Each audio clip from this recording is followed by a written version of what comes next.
Hey everybody, welcome back to the Anointed Leadership Podcast. I'm your host, Terry Linscott. Once again, so grateful that you're joining me today. And I'm excited for what we're talking about today. We're talking about leadership is investment. It's more than having a vision. It's more than just doing something, having a company, doing a job. It's investment, man. Leadership isn't about investing into people and helping people become their best potential, their greatest ability, reaching the capacity of their own leadership in their life. That's what leadership is. Leadership is investment. We're going to unpackage this today and we're going to talk about it. But before we do, I just want to remind you, ask you to do a couple of things like I do all the time. First of all, if you've never subscribed to this channel and this content is adding value to your life, I would ask you to hit the notification on the bell to be reminded every other Thursday as well. Hit the subscribe button so that you know when these jump on, and just know that I know and I'm grateful that I have many followers today all over the globe, and grateful to be a part of your leadership journey, your development, and what all is happening. The second thing would be is if this does add value to you, share this. Share this with anybody that you believe would benefit from it. Pastors, church leaders, ministry leaders, business owners, entrepreneurs, CEOs, presidents of companies, administrations, government officials, teachers, whatever this is. Moms, dads, share this content, and I pray that it'd be a blessing to them as well. And lastly, I would love to hear from you. I'd love to collaborate, connect with you, help you in your journey. I would love to hear what this podcast is doing for you. I have many people sharing it with me, and I'm grateful and I'm honored that I can be a part of leadership development and journey in people's lives. And so if you do those things, I would greatly appreciate it. Jumping back into it today, leadership is all about investment. Investments are difficult because there's not necessarily guarantees on the other end of it. You know, I was in real estate. I helped grow a company pretty large in a quick manner of time. And what we always used to say, low risk, low reward. Great risk, great reward. It's the risk of investment. Leadership is that level of investment. It is a risk that you and I take as leaders to pour into people, to give to people, to allow people to grow and do and develop. It's a risk because you don't know what that person's going to do. You don't understand. That person may quit you. You don't know what's going on in their family life, their married life. You don't know what's going on in their mind, what their hopes are, what their intents and motives are. So you don't know what you're going to get out of it. You are putting out a risk. Understand this, in the same thing in real estate, in the stock market, finances, great risk, great reward. You must look at it. And sometimes some of the people that you take risks on in your mind might be great, but the reward of that is great as well. The investment, the harvest of investing in people and developing people will always be great for you. And I just want to challenge you about that. I think about Jesus. My opinion, greatest leader of all time. His leadership still is affecting people today, and he's been gone to over 2,000 years ago, right? It's been a long time since Jesus walked the face of this earth, and his leadership is still impactful. The investment that he made into 12 men that were unlearned, untrained, uneducated in many areas. Some were well educated, but many were unlearned, uneducated, and untrained men.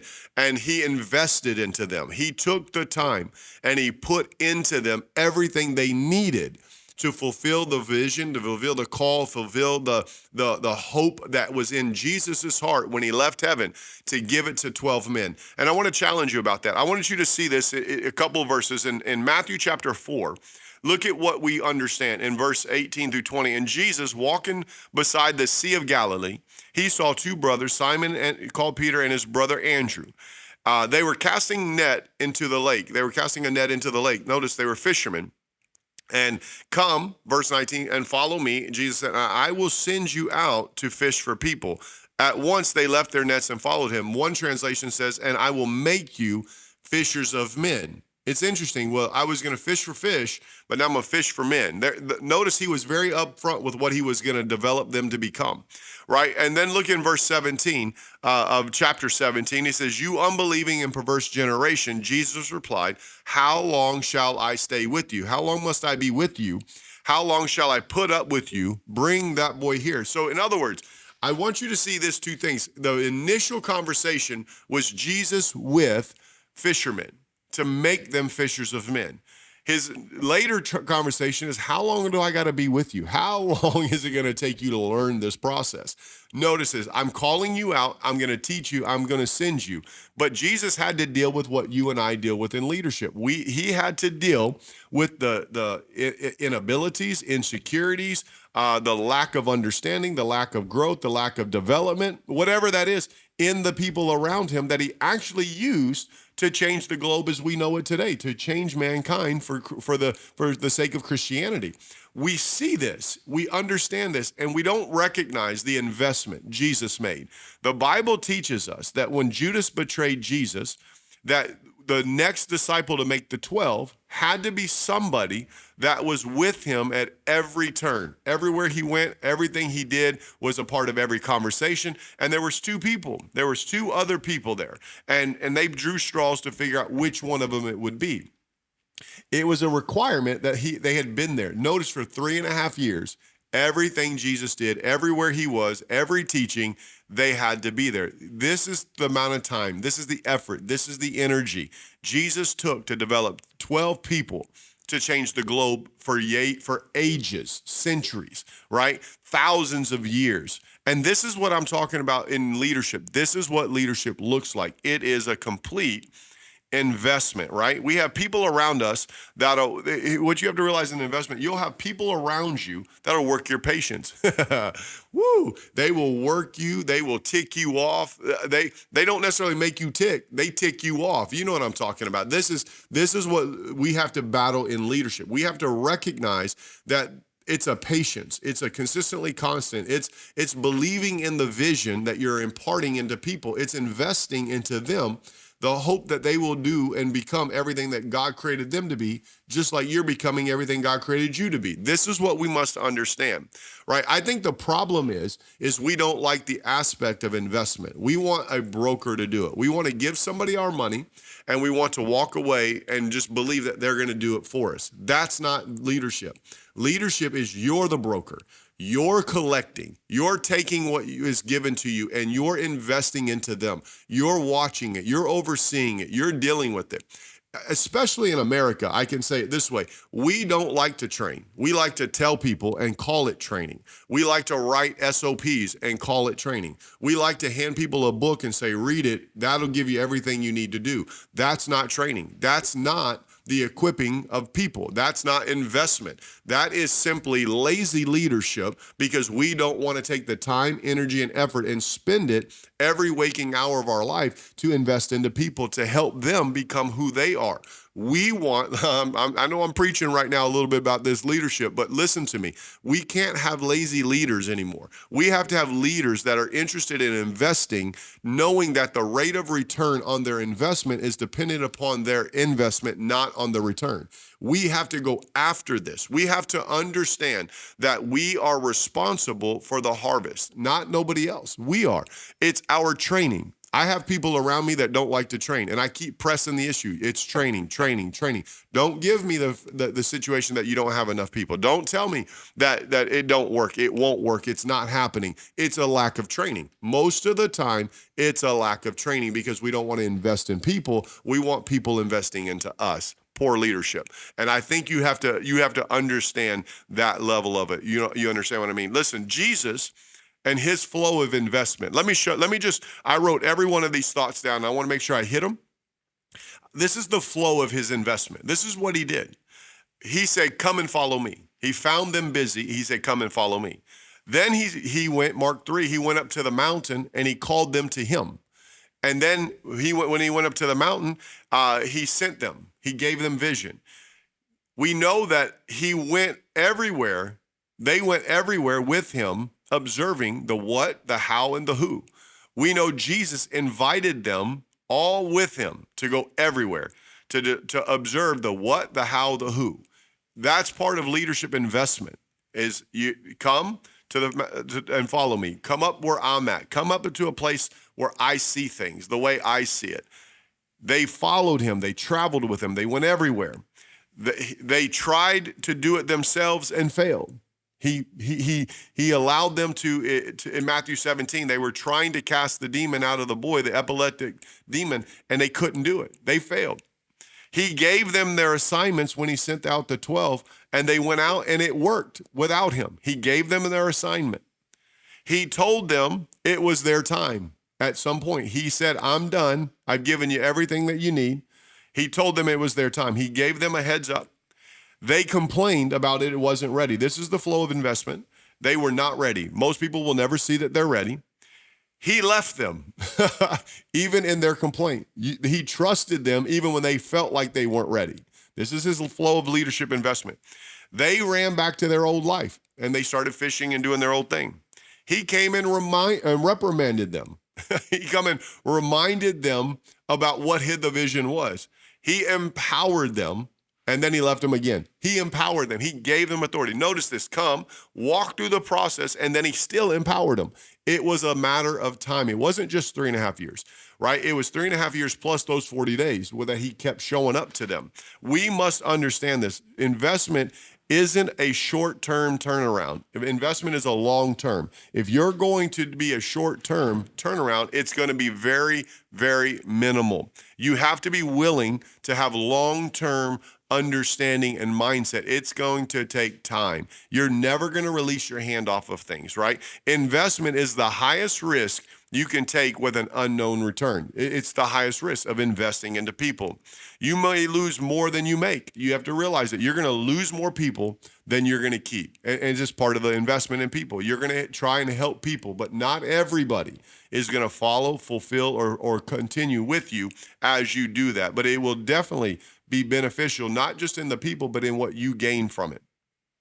If we won't or we don't invest in people, we will never fulfill all that is in our heart. We must understand that. If we don't invest, we can only do so much. It's not our job to do it all. But if we don't invest into people, we'll never fulfill our full potential. And the last thing I'm going to say before I say, how do you do this, is we must become professional people developers rather than professionals in our field. We must be professional people developers. This is the thing Jesus was. We know that Jesus did a lot of different things, but he developed people everywhere he went. And we need to become professional people developers. This is the thing. Leadership is an investment, and to have the investment mind, you must be a professional people developer. How do I do that? How do I invest in people? How do I develop that? I'm going to break it down with 5 thoughts today. The first one, and I'm going to break these down. I'm going to read them all to you, and then we're going to come right back. Number 1, you must accept the responsibility is more than the work. My responsibility is more than the work. It's the people. 2, you must understand the process of development. Number 3, you must eliminate the irritation that comes with this of the need of constant training. It's an irritation of constant training that is mandatory. We must eliminate that irritation of that. Reap the benefits of your investment. Time. You're going to reap the benefits of your investment time, and then you must enjoy the journey of learning how to develop. Let me just challenge you today. Number 1, how do I become a professional people developer? How do I do this? Invest into people. 1, I must accept my responsibility is greater than the work that we do, greater than the preaching on a Sunday, greater than having a church, greater than the content that I create, greater than the produce that I sell. Whatever I have, it's greater. My responsibility is greater. It's the people. It's not the thing. And we must understand that if all I do is focus on the work in front of me, I will miss the component of duplication. Understand that. If all I do is focus on the work, I will never duplicate myself. If I had 2 of Terry, I could do twice as much. If I had 3 of Terry, I could do 3 times as much. If I had 7 of Terry's, I could do 7 times as much. Why? It's duplication. That's the responsibility of Terry, is to develop people, invest in people, help people become the part of the plan, part of the process, develop them to become and reach their full potential, the capacity by which they have the ability to do. My job is to develop them. Duplication is more than hiring, paying people, telling people, and firing people. Duplicating people is allowing people to fall flat on their face, struggle through it, catch the vision, and run with the vision. That's duplication. Duplication takes time. My responsibility is really to duplicate myself. What does that mean? Carry the vision. Have a burning passion for the vision. Have authority to make decisions. understand where we're going, clarify that. That's my work, right? We hire people to work. What we should do is hire people to duplicate. That's the difference in hiring, firing. The turnover ratio is because all we do is hire people to do the work. What we should be doing in leadership. Now, you're going to have employees, you're going to have go-getters that just work, but there are certain people that are meant to be duplicated or imparted into or invested into. You don't just hire to get to work people to work, then you're going to have a high turnover ratio. You hire people and duplicate them yourself in them. Now you're going to grow your company. You're going to grow your church. You're going to grow your business, whatever that. Understand this. If you take from a boss mentality and to a leadership mentality, which looks like a coach mentality, the coach, their job is not the game. Their job is the management of the people. It's not the outcome of the game. That's the players on the field. It's the coach's job to develop and train the people, establish the strategies, place people where they go, and let them go play the game. You must become a coach if you're going to invest in people. Jesus coached the disciples in how to do it. How do I invest in people? How do I become a professional people developer? Number one, I got to accept my responsibilities greater than the work. I say this a lot. It's working on it rather than in it. I'm always working in the vision because I've got my part, but I've got to work on it by developing people. I got to work at helping people, growing people, developing people. Two, I must understand, if I'm going to be a professional people developer, I must understand the process of development. Let me just kind of break it down. Watch. Call people, which is hire people. Tell people what to do. Show them what to do. Assign them their task. Watch them do it. And rinse and repeat, right? It's that kind of a situation. This is the process. What does that mean? Number one is calling. If I'm going to understand the process, I've got to call people. Jesus called them that he wanted. He searched for those that were busy, those who were doing. And you got to be very cautious on who you hire. Don't hire to fill a slot. Hire people to develop. If you change your mindset on hiring people to develop, I'll use it this way. Our staff, we talked about, because our church is growing, our ministry is growing, the vision is growing. And there was a point that I had 4 or 5 people on my staff telling me that I need to hire professional people that do just specific things. The problem with that statement is this: I'm a ministry. I'm not a professional, I'm not an entrepreneur or the business owner. We're a ministry. We develop people. The mindset, even those that are close to you in the staff, they will miss the component of investing in people because they're more interested in the work. It's okay. That's their mindset, is the work. But I kept telling them, listen, I'm not hiring people with a degree. I'm hiring people that have a heart to do what God's called them to do. And my job, your job, is to pull out of them what God's placed in them and allow them to become who God's called them to be. We're not the business world. We're not the government. We're not a structured organization. We are a ministry of Jesus Christ who took unlearned, uneducated men and he changed the world with them. That's people development. The process is, who are you hiring? Who are you calling? Number two, in this, understanding the process is, you got to make it clear. You got to tell them. Tell them what you want them to do. Give them an assignment. Tell them, break it down, paint the picture, make it very clear. Call them, tell them, show them. Don't just tell. Go show them, work with them, stand beside them. Tell them to watch you. This is what you have to realize. That's the showing them. You're doing it with them. You're saying, this is the end result. This is how I get there. This is how we do it. And give them that path. Give them that blueprint. Give them that GPS coordinates that they can get there. The fourth one is, give them the task. Assign it to them. Give them the task. Not the authority yet. Give them the task. Watch them do the task, right? This is the process. Assign it. Watch them do it. Stand with them. Watch them over and over. This is the process of development, right? Is call them, tell them, show them, assign them, watch them, and then release them. That's the process. If you don't take those steps, and you miss any of those components, in my opinion, you're going to miss the understanding of development or training. Training is not telling. Training is that right there. I've called you. I'm telling you with great clarity. I'm going to show it to you. I'm going to assign the task only to you. I'm going to watch you do the task.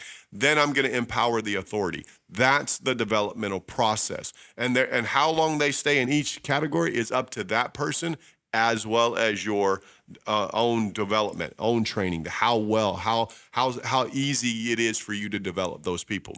One is you must accept that your responsibility is greater than the work. Two, you must understand if you're going to be a professional people developer, you must realize what your responsibility is the people. Two, you must understand the process of development. What does training look like? Three, you must eliminate the irritation. This is an irritation of the need of constant training. That's irritating to most people. Most leaders, it's irritating that it's like Jesus said, Matthew 17:17, how long must I be with you? It's irritating. It's frustrating. It's work. It's labor intense, right? But we must eliminate that irritation. We must recognize that. I'm speaking to my own self right now, just so you know, is because it's constant. It's like how many times I told you? How many times my wife just told me the other day, you got to write it down for him. You got to tell him. And I said, I do that. I text him. I write it. I tell him. I remind him. He leaves me. I remind him. And he still don't get it.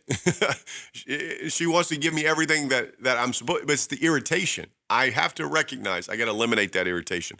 The harvest hasn't come, so I still have work to do on developing him. This is what I'm talking about. You have to be consistent and constant in your training. You have to be comfortable in their failures. You have to be comfortable, not irritated when things don't work well. You must recognize the greater work is the people, not the thing that I do. Training, and this is the one thing we must realize, is a lifelong process. It's not a 2-week process. It's a lifelong process, right? As the company grows, what does that mean? The training will always grow. As the vision grows, training always will have to grow. And you'll have to recognize that in this professional people developers, right? Number 4 is you must then reap, this is the process of it, this is the 4th one, reap the benefits of your investment. Investment time. Reap the benefits of your investment time. 1, you must accept the responsibilities greater than the work.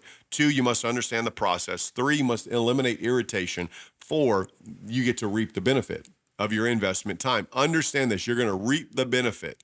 This is how I do it. I'm going to reap the benefit. What does that mean?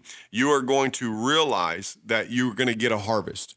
Many times we don't like the harvest we're getting in our people. And the reason is because not the people, it's because our lack of sowing into that person, the lack of putting into that person, the lack of development in that person. If you look at the harvest you're getting and you're disappointed with it and it's over and over, then it's probably not the people, it's you.